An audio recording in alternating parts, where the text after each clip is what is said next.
आप एक केमिस्ट की दुकान पर जाते हो और उनसे एक दवाई मांगते हो जिस पर ये लाल निशान लगा हुआ है और उस लाल निशान पर शेड्यूल एच भी लिखा हुआ है। क्या वो केमिस्ट आपको सीधा वो दवाई दे देता है या फिर उसके बदले में एक प्रिस्क्रिप्शन भी मांगता है? आइए आज जानते हैं इस लाल निशान के बारे में।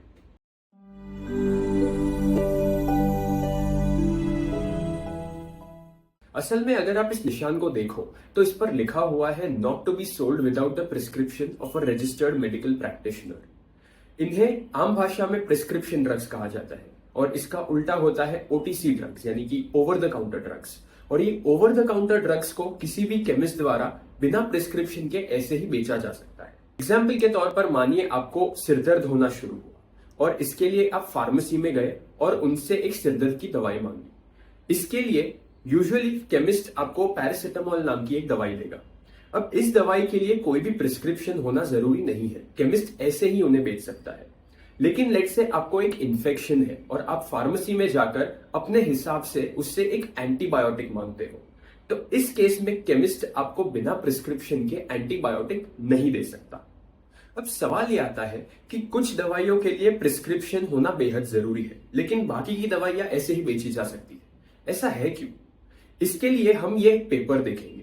इसमें बहुत सारे रीजंस को समराइज किया गया है। आइए एक एक करके सभी को देखते हैं। सबसे पहला कारण, उस पर्टिकुलर दवाई के काफी भारी साइड इफेक्ट्स हो सकते हैं। जैसे मानिए आपको या तो जॉइंट पेन है या फिर मसल पेन है या फिर अस्थमा है या एलर्जीज या ऐसी कोई प्रॉब्लम है। अब इन सिचुएशंस में कई बार अगर आप डॉक्टर के पास जाओ तो वो आपको प्रेडनिसोलोन नाम की एक दवाई प्रिस्क्राइब करते हैं। अब ये प्रेडनिसोलोन टेक्निकली एक स्टेरॉइड है। इस पेपर में देखिए, इसमें प्रेडनिसोलोन यूज करने के काफी सारे शॉर्ट टर्म और लॉन्ग टर्म इफेक्ट्स दिखाए गए हैं। इनमें से कुछ चीजें बहुत गौर करने वाली है, जैसे कि हड्डियों का कमजोर पड़ना, ब्लड प्रेशर बढ़ना, डायबिटीज की प्रॉब्लम्स बढ़ना या फिर पेट और इंटेस्टाइन की प्रॉब्लम्स बढ़ना, ये सब हो सकते हैं प्रेडनिसोलोन यूज करने से।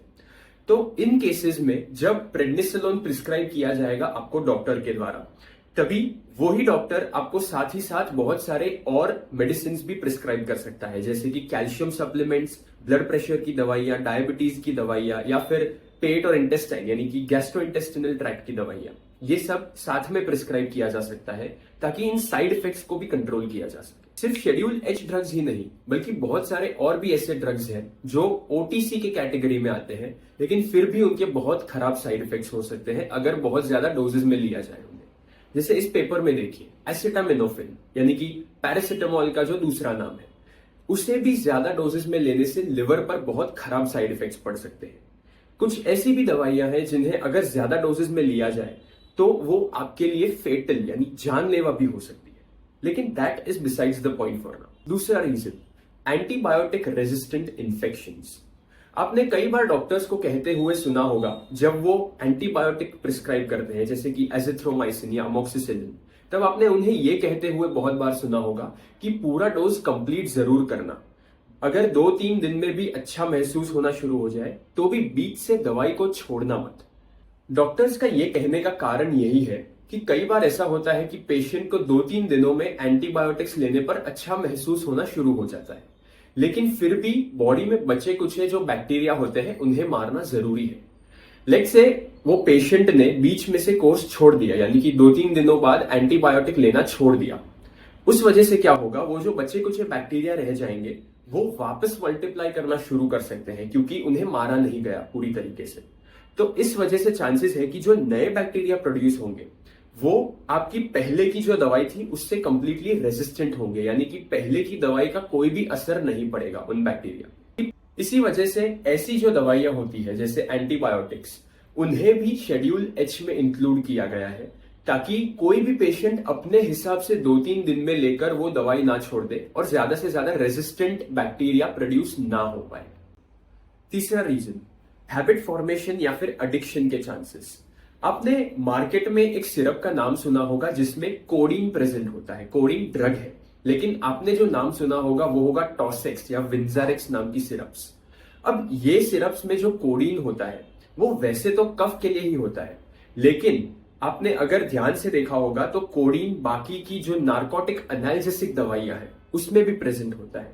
आपने जैसे मॉर्फिन सुना होगा, मान लीजिए मॉर्फिन का ही एक भाई है कोडीन, अब ये कोडीन और मॉर्फिन काफी सिमिलर इफेक्ट्स दिखाते हैं बॉडी में। अब मानिए कि एक डॉक्टर ने एक पेशेंट के लिए वो सिरप प्रिस्क्राइब की है जिसमें कोडीन प्रेजेंट है। अब लेट्स से 10 दिनों के लिए उसका कोर्स है, तो 10 दिनों में उसका कफ तो ठीक हो गया, लेकिन वही जो कोडीन ड्रग है वो आपके बॉडी में जाकर आपको पेन रिलीफ का भी एक इफेक्ट दिखा सकता है, यानी कि एनाल्जेसिक इफेक्ट। इस वजह से कई लोगों को इस ड्रग की लत लग जाती है। अब लेट्स से अगर वो सेम पेशेंट कफ ठीक होने के बाद भी वापस फार्मेसी में गया और वहां पर जाकर उसने वही ड्रग मांगा और वो जो फार्मासिस्ट है उसने बिना प्रिस्क्रिप्शन के वो ड्रग बेच दिया, उससे वो लत लगने के चांसेस, हैबिट फॉर्मेशन के चांसेस बढ़ जाएंगे। नेक्स्ट है ड्रग ड्रग इंटरैक्शंस। अब ये ड्रग ड्रग इंटरैक्शंस का मतलब क्या होता है ये पहले जानते हैं। अगर आप 2 या उससे ज्यादा ड्रग्स एक साथ कंज्यूम कर रहे हो एक ही समय पे, तो उससे चांसेस है कि पहला ड्रग जो है वो या तो दूसरे की एक्टिविटी बढ़ा दे या फिर कम कर दे, या फिर जो दूसरा ड्रग है वो पहले की एक्टिविटी बढ़ा या कम कर दे। अब ये दोनों केसेस में सबसे ज्यादा नुकसान आप ही का होना है। ये केसेस में डॉक्टर को सबसे ज्यादा जानकारी होती है कि कौन से ड्रग्स के साथ इंटरैक्ट कर सकते हैं।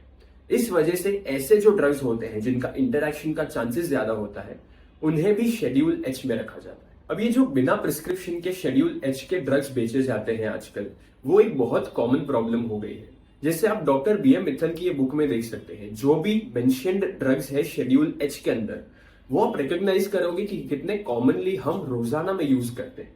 हमें ये तक नहीं पता कि ये एक्चुअली शेड्यूल एच ड्रग्स है और ये हम अपने हिसाब से कंज्यूम नहीं कर सकते। अब ये जो अनरेगुलेटेड शेड्यूल एच के ड्रग्स की सेल है, इसकी वजह से सेल्फ मेडिकेशन भी बहुत कॉमन है कि भाई डॉक्टर के पास क्यों जाना, अपने हिसाब से दवाई ले लेते हैं। अब ये जो टर्म है सेल्फ मेडिकेशन, इसे इस पेपर में कुछ ऐसे डिस्क्राइब किया गया है। SM includes acquiring medicines based on old prescriptions recommended under different symptoms and circumstances। यानी कि कोई पुरानी दवाई थी जो आपको डॉक्टर ने किसी पुराने प्रॉब्लम के लिए प्रिस्क्राइब की हुई थी, वो प्रिस्क्रिप्शन आपने संभाल के रखा और वापस आज जाकर आपने केमिस्ट के पास वो प्रिस्क्रिप्शन दिया और उसकी मदद से वो दवाई खरीदी। Using left over medicine stored at home, यानी कि जो पहले की आपके घर पर पहले से दवाई पड़ी हुई थी वो आपने अपने हिसाब से वापस लेना शुरू कर दी। Sharing medicine with ones relatives और मेंबर्स ऑफ सोशल सर्कल, यानी कि आपके दोस्तों और रिश्तेदारों में अपनी दवाइयां बांटना या फिर वो आपको दवाई देते हैं अपनी। Borrowing or lending medications in situations in which the receiver of these drugs is not the individual to whom the medications were allocated। यानी कि मानिए आपके कोई दोस्त को ऐसा लगता है कि उसे कोई इन्फेक्शन है, तो आपने उसे वो दवाइयां दे दी जो आपको डॉक्टर ने आपके लिए प्रिस्क्राइब की हुई थी। और giving medication to members of the individuals relatives like the elderly और द चिल्ड्रन, यानी कि आपके कोई रिश्तेदारों में जो बच्चे हैं या फिर कोई बुजुर्ग है उन्हें अपनी दवाइयां दे देना। लेकिन मानिए ऐसा कोई केस है जहां पर आपको केमिस्ट ने शेड्यूल एच की कोई दवाई बिना प्रिस्क्रिप्शन के बेच दी या फिर आपने उसे बिना प्रिस्क्रिप्शन के खरीद लिया, तो ये भी सेल्फ मेडिकेशन का ही एक केस है। अब सेल्फ मेडिकेशन में यूज किए जाने वाले ड्रग्स सबसे ज्यादातर 2 कैटेगरीज में फॉल करते हैं।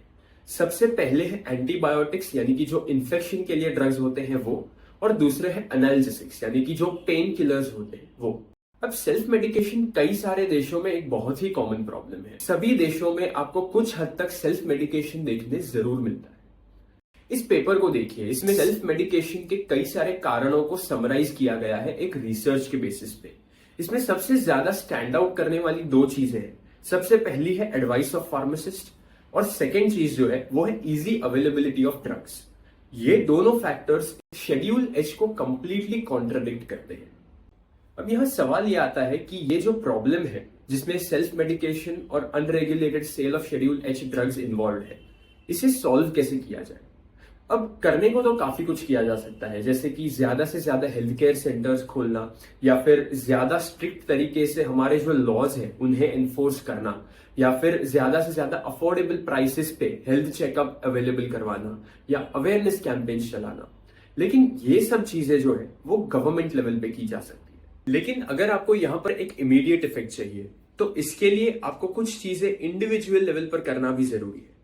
सबसे पहले, अगर आप खुद शेड्यूल एच के ड्रग्स को बिना प्रिस्क्रिप्शन के खरीदते हो और खुद को एडमिनिस्टर करते हो, तो इसमें आपको ये समझने की जरूरत है कि शेड्यूल एच आपके और हमारे लिए ही बनाया गया है, आम जनता की भलाई के लिए ही बनाया गया है, और इसको नजरअंदाज करने से सबसे बड़ा नुकसान आप ही का होगा। साथ ही साथ अगर आपका कोई परिवार वाला या फिर आपका कोई पड़ोसी या आसपास रहने वाला ये शेड्यूल एच से सतर्क नहीं है तो उनके साथ ये वीडियो जरूर शेयर करो। मिलते हैं अगले वीडियो में।